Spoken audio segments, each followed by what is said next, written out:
안녕하세요. 네, 오늘은 시편 11편 1절에서 5절 말씀만 보도록 하겠습니다. 내가 여호와께서 피하였거늘 너희가 내 영혼에게 새같이 내 산으로 도망하라 함은 어찌함인가.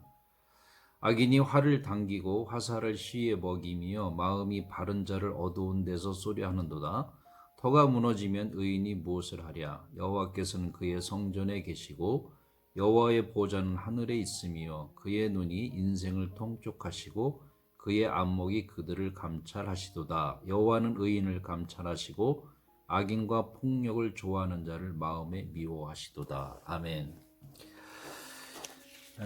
오늘은 다윗의 개인의 그 신앙을 생각하는 시간입니다. 이 다윗은 늘 그랬듯이 환란이 올 때면 하나님께 마음을 두었습니다. 이 11편도 하나님의 부재에 관한 시인데요. 우리 개인적인 삶을 볼 때에 이런 하나님의 부재를 어떻게 다윗이 극복하고 있는가라는 것을 우리가 볼 수 있습니다. 그러니까 다윗은 위기 때마다 하나님께 기도하는 일이 습관된 사람이었습니다. 그래서 늘 기도하고 하나님과 동행을 했지만 그러나 매우 급박한 상황 속에서 다윗은 우왕좌왕하지 않고 그 자신의 있는 믿음의 터가 흔들리지 않고 하나님께 마음을 두는 그런 사람이었다라고 볼 수가 있습니다. 예수님도 습관을 쫓아 기도하러 가셨다 그랬죠. 감난산에. 그런 것처럼 우리가 기도를 하든 하나님의 말씀 묵상하든 찬양을 하든 주님께 내 마음을 향하게 하는 것이 중요하다라고 할 수가 있습니다. 오늘 다윗은 위기가 찾아왔는데요. 어떤 위기냐면 악인들이 지금 활을 당기고 이 화살을 시에 먹이고 있습니다. 쏘려고. 네. 위기죠. 이게 생명의 위협을 느끼는 그런 상황입니다. 그때 친구들, 동료들이라고 할 수 있습니다. 동료들이 뭐라고 얘기했냐면 다윗의 증언으로 볼 때 내 영혼에게 새같이 내 산으로 도망하라. 네 은둔처로 도망하라. 이제 그렇게 얘기하는 것이죠. 현실적이죠, 매우. 그래서 그 동료들, 친구들은 다윗을 생각해서 후일을 도모하자라는 말이에요. 그러니까 생각해서 한 말이죠, 친구들은. 근데 다윗에게는 그 자체가 시험이 되었습니다.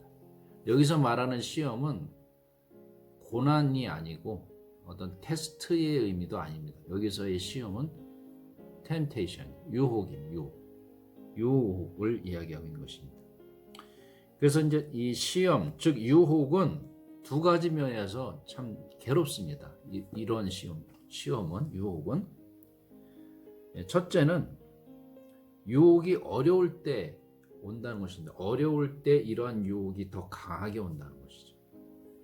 그러니까 유혹은 우리가 평안할 때, 또 돈이 많을 때, 아무 일이 없을 때, 환경이 좋을 때 그 유혹이 그때만 오는 게 아닙니다. 그때 올 때 오히려 우리는 참을 수가 있죠. 또 늘 믿음의 충만성을 가지고 늘 기도하고 말씀 보고 하나님께 나가는 사람이라면 평안할 때는 유혹이 올 때 이길 수가 있습니다. 그런데 언제 유혹이 올 때 힘드냐 하면은 바로 오늘과 같은 상황입니다.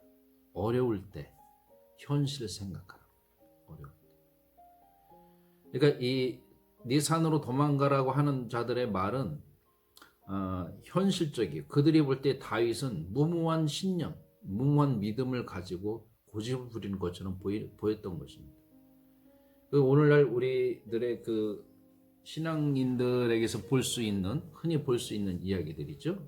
그래서 저도 이 동료들처럼 그렇게 생각할 때도 많이 있습니다. 우리가 고백하는 다윗은 참 대단한 것이죠. 그 두 번째 이런 유혹이 올 때 어려운 거는 언제냐면 이 유혹을 누가 가져오느냐라는 것입니다. 사탄이 가져오지 않았습니다. 여기서. 사탄이 가져왔다면 오히려 그것을 대적할 수 있는데 대적하기가 쉬운데 친구나 가족, 형제들이 만약에 이러한 유혹을 한다면 이걸 유혹이라고 이제 다윗은 얘기하는 것이죠. 그래서 현실적으로 이야기할 때 가까운 사람들이 그럴 때 이 유혹을 이기기가 힘들죠. 야, 보편적으로 생각해봐, 상식적으로 생각해봐, 현실적으로 생각해봐, 합리적으로 생각해봐 그러거든요. 동료들은. 그래도 들으면 그럴듯하거든요. 그럴 때 어떻게 해야 되느냐라는 것입니다. 근데 다윗은 언제나 그랬듯이 자신의 삶에 하나님의 부재를 놓은 법이 없습니다. 늘 하나님과의 관계 속에서 벗어난 적이 없습니다. 그래서 이러한 고백을 할 수가 있는 것이죠. 그래서 이 다윗은 이렇게 고백을 합니다. 터가 무너지면 의인이 무엇을 하랴. 여기서 터는 파운데이션, 기초의 기초. 그래서 기반. 의인의 기초는 뭐죠? 삶의 기초는 하나님을 향한 절대적 신뢰죠. 내 생명을 주님께 맡기는 것입니다. 지금 화살이 날라오는 중에도 이 다윗은 어떤 믿음이 있냐면 우리 개혁주의, 정통주의와 가까운데 절대적 의존성, 하나님을 향한 절대적 의존성. 그 생명이 그 참새가 아시리온에 팔리는 것도 뭐 하나님의 허락 없이는 안 된다고 예수님 말씀하셨잖아요. 그런 것처럼 존 켈빈은 심지어 이런 강의에서 이런 말도 했습니다. 나그네가 지나가다가 나뭇가지를 꺾었어. 그냥 우리 생각 없이 꺾을 수 있잖아요. 근데 그것도 하나님이 허락하시지 않으면 안 된다라고까지 그렇게 이야기를 하고 있습니다. 그래서 다윗은 그러한 마음을 가지고 있었던 것이죠. 그래서 이제 5절에 이렇게 고백을 합니다. 4절에 여호와께서는 그의 성전에 계시고 여호와의 보좌는 하늘에 있으며 그의 눈이 인생을 통촉하시고 그의 안목이 그들을 감찰하시다. 이게 이 4절을 보면 그림을 그리면 하나님이 보좌에 있는데 또 성전에 계시다. 그러니까 이 성전이 이 땅이죠. 보좌는 하늘에 있고. 그러니까 하나님이 그 하늘과 땅이 이렇게 연결되어 있는 그런 그림을 보여주고 있습니다. 그래서 이 다윗은 하나님, 나 하나님이 아니라 나와 하나님이에요. 와가 중요해요. 와. 관계성이 되게 중요한 것입니다. 그래서 의인이라고 하는 것은 뭐냐면 윤리적 도덕적인 어떤 행위보다도 하나님과의 관계, 그 관계를 바로 의인이라 부를 수 있다라고 하는 것입니다. 그래서 이제 오늘 그 5절에 보면 여호와는 의인을 감찰하시고 폭력을 좋아하는 자를 마음에 미워하시도다. 그러면 이제 하나님은 그 폭력을 행사하시느냐? 그렇지 않습니다. 오늘 읽지 않았지만 6절에 이렇게 이야기합니다. 악인에게 그물을 던지시리니 불과 유황과 태우는 바람이 그들의 잔에 소득이 되리로다. 이것을 의역을 하면 이런 거예요. 그들이 쳐놓은 그물이 그들이 스스로 빠진다라고 하는 것입니다. 그래서 이제 예수님은 그 폭력을 행사하시지 않았죠. 폭력을 받았을 때에 예수님이 취한 행동은 뭐였습니까? 그냥 맞는 거고 죽는 거였습니다. 늘 당하죠. 늘 당해요. 그러나 하나님을 의지하죠. 우리는 늘 당합니다. 고난을 원해서 가는 사람이 없잖아요. 시험을 원해서 가는 사람이 없잖아요. 다 당합니다. 그래서 이 찬송가에도 그런 찬송이 있죠. 옛날 가사로 하면 무슨 일을 당해도 예수 의지합니다. 그 찬송이 있죠. 그래서 무슨 일을 당해, 그러니까 항상 우리는 당하지만 내 힘으로 생명을 좌지우지할 수 있는 게 아니라는 사실을 알기 때문에 주님을 의지하는 것입니다. 여러분 지금 그 경제가 어려우시죠? 경제가 어렵다고 해서 너무 현실적으로 계산적으로 너무 그렇게 가지 마세요. 자꾸 그거를 신앙 앞에서 하나님 앞에서는 그럴듯하게 여러분의 믿음을 보이다가도 결국은 그래도 이렇게 하는 게 합리적이야 라고 자꾸 인간의 계산으로 이렇게 계산대를 치는데, 저는 사실 그러한 삶의 성향은 없어요. 그런 쪽으로 지향하는 거를 좋아하진 않습니다. 목사라는 걸 떠나서요. 어릴 때부터 그랬습니다.